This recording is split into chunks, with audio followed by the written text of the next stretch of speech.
Pachi.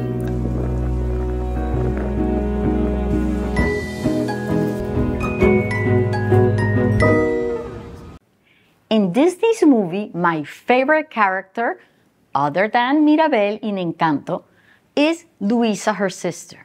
She depicts the person that's always doing the most for the family and is being seen.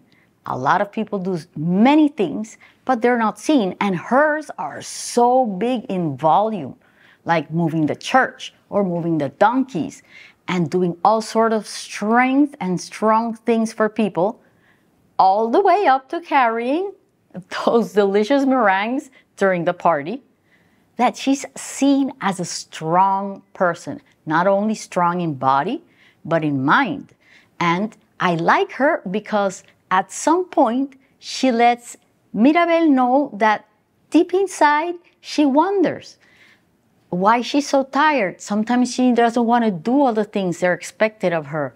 And all of those things we think when we are a person in the family that does so many things for the rest. Everyone does things for the family. Some are seen, some are not those seen.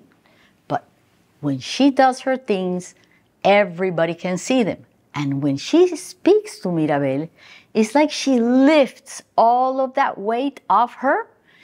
That also happens to us. When we talk to people about how we feel, then we feel much better. And I see in her human beings, every type of human beings. That's why she's my favorite character, other than Mirabel.